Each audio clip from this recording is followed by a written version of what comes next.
Good morning, everyone. Today is April 16th. We are on page 7 in your notebook, so go ahead and put a 7 in the right-hand corner. Today, what we are going to be doing is factoring. Now, we've already done factoring, the basics of factoring, so we're going to dive a little bit deeper. So to do our warm-up today, we are going to do the basics in which we already have done. So you guys should have these written down already. If not, you are to pause the video and write the problems down. Number 1, it says factor and solve. So we have x squared plus 5x minus 24. You do need highlighters today as well, so make sure you have highlighters. 2 different colors. I've got my first term. Where does that one go? In the first box. So go ahead and put your first term in the first box. And put your last term, hopefully you said it before me, in the last box. Then we multiply. X squared times negative 24 is negative 24x squared. You ask yourself, what numbers multiply to give you negative 24? 1 and 24, 2 and 12, 3 and 8, and 4 and 6. Now, since this is negative, that means one of the numbers has to be negative, the other one has to be positive. How do we know which is which? We look at our middle term. So our middle term tells us the sign of the bigger number. Since this is positive, that means all of the big numbers are going to be positive. Therefore, the small numbers are going to be negative. So, among these options, which one's going to add up to positive 5? Hopefully you said 8x and negative 3x. Now, we factor out our greatest common factors by our rows and our columns. So my factors are x minus 3 and x plus 8. That is my final answer. Number 2. The only thing that's different here is that you have an equal 0. You're still going to put your first term in the first box and your last term in the last box. So go ahead and pause the video and finish that.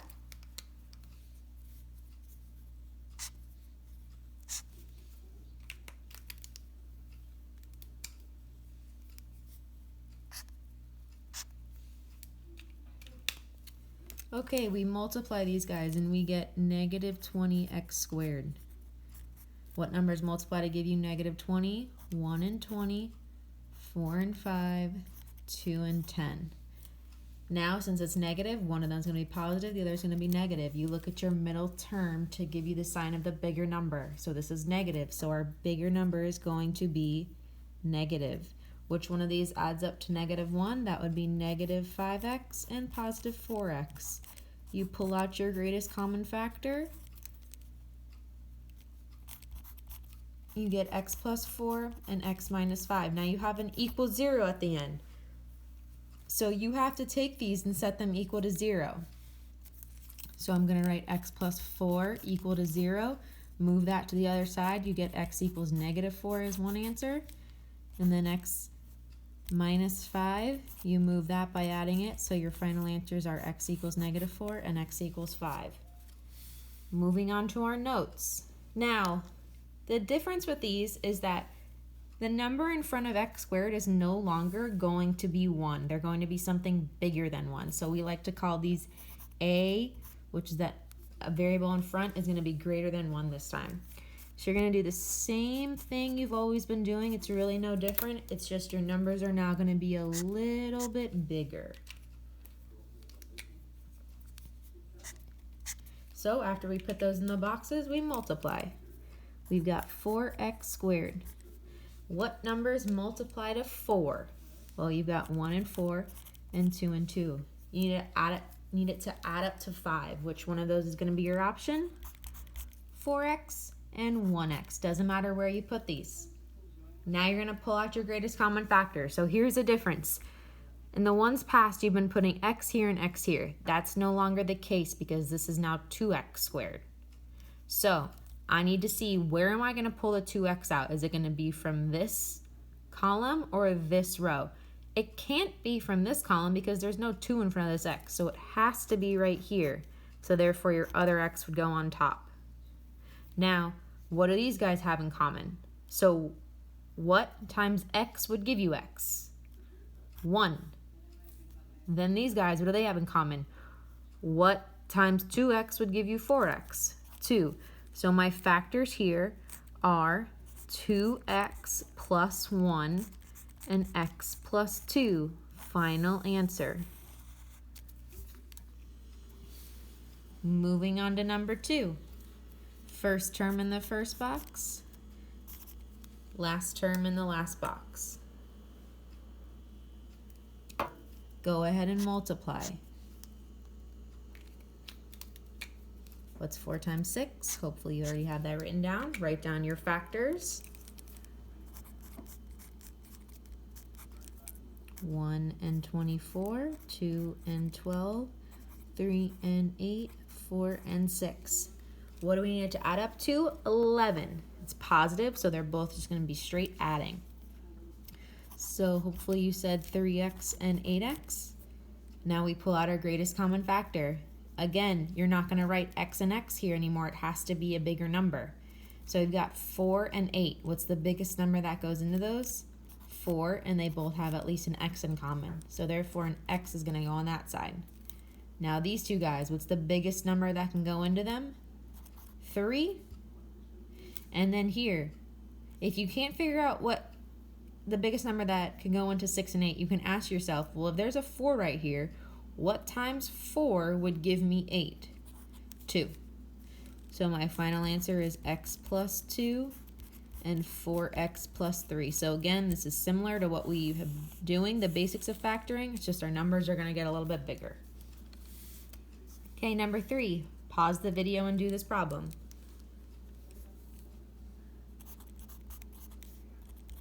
Remember, if you don't pause it, and some of you I know have not paused it, you're never going to learn.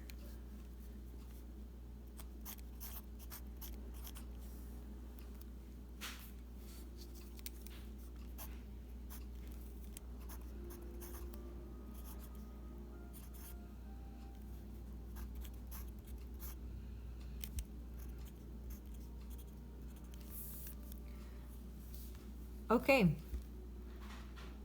2 and negative 5 is negative 10. It's going to be a positive and a negative number to give us that negative 10. The bigger number is going to be positive. So of these two options, what's going to add up to 3? It's going to be 5x and negative 2x. Again, it doesn't matter which box you put these in. Now we're going to pull out our greatest common factors. So my final answer is x minus 1 and 2x plus 5.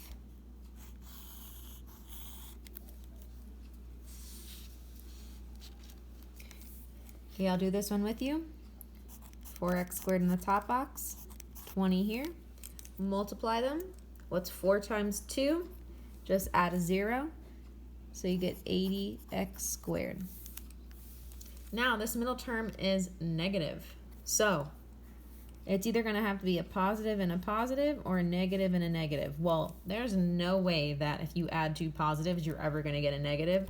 So these numbers both have to be negative. So what numbers multiply to give me 80? Well, let's see.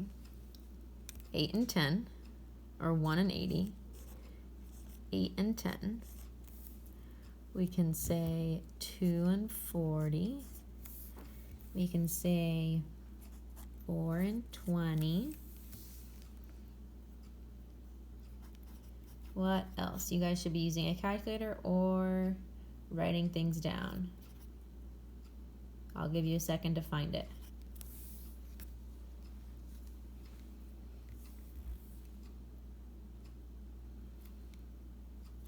So hopefully you went with 5 next, because 5 times 16 is 80. And why am I going to stop right there? Because what's 5 plus 16? It's 21.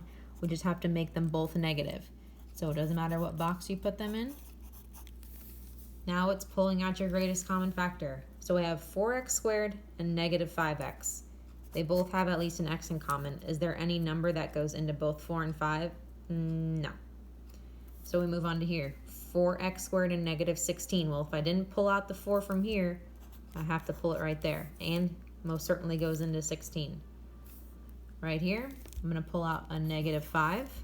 So therefore, -5 times what would give me 20? Hopefully you said -4.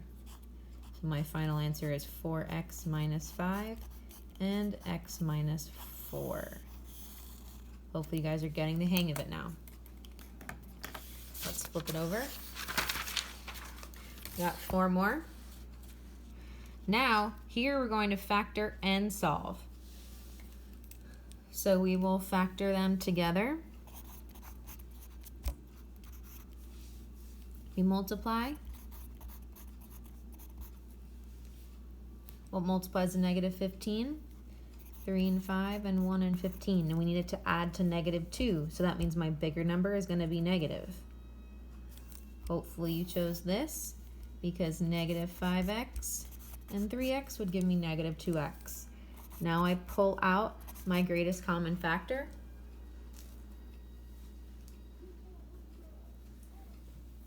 And here would be -5 and this would be just a 1. So my factors are x plus 1 and 3x minus 5, but it asks me to solve, so I have to set these equal to 0. So I'm going to start with x plus 1. How do I move that +1 to the other side? I'm going to subtract it. So one of my solutions is x equals -1. Now the other one, I have 3x minus 5 equals 0. I need to add the 5. And then how do I get rid of that 3? I divide. Remember, I like fractions. I hate decimals. Those are my two solutions. So notice the difference. Solutions, factors. Okay, moving on to 6. 2x squared, -9, -18x squared. If you want to go ahead and pause the video and just fast forward to see if your answers are right, go for it. You guys should be able to do that by now. You've done 6 examples. Okay, 1 and 18, 2 and 9, 3 and 6. We need it to multiply to a negative number but add to a +3. So that means my bigger number is positive, my smaller number is negative. So -3x and 6x adds up to +3. I pull out my greatest common factor, just an x on top. So therefore the 2 has to be right here. What times 2x would give me 6x? 3. On the bottom here, I have an x already pulled out. So if I pull the x out, what am I left with? A -3. So my factors are 2x minus 3 and x plus 3. But we have to do the solutions. So we start with x plus 3 equals 0. How do I move that to the other side? I subtract and I get x equals -3 is one answer. Then my 2-step equation here, I add 3, divide by 2. Again, leave it as a fraction. I hate decimals. Solutions, factors. Make sure you know the difference. You know I'm going to ask you. Okay, go ahead and pause the video and do 7 and 8 and then check to see if you got them right, which I'm sure you will if you've been following along.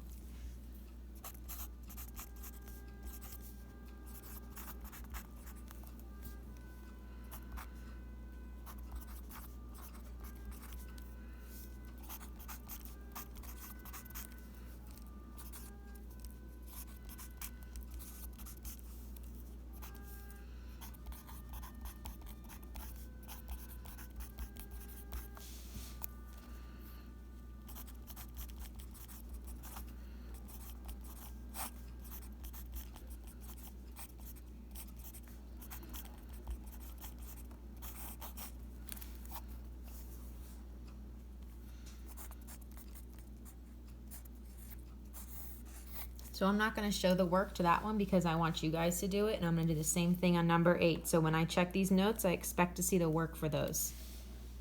So those are my solutions, and those were my factors. Hopefully if you get the factors right, the solution should be easy because that's what we've been doing all year, is solving. Now moving on.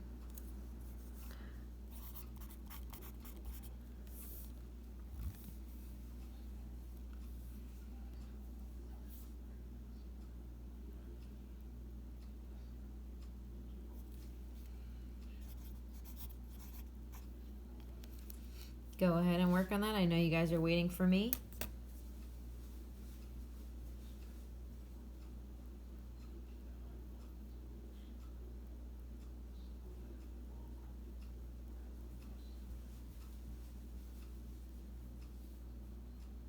Did you find it yet?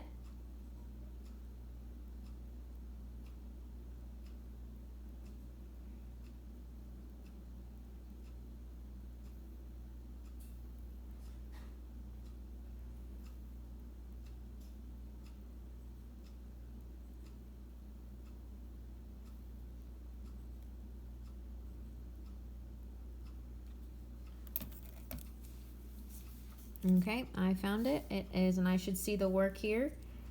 It is negative 12x and negative 7x.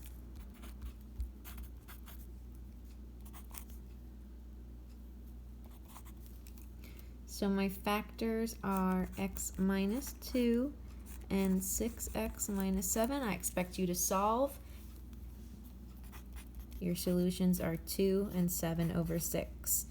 Now you guys may turn in your notes, make sure everything is correct. You followed along, you put the number in the right hand side, and go ahead and complete your exit ticket now. If you have any questions, just ask. Good luck.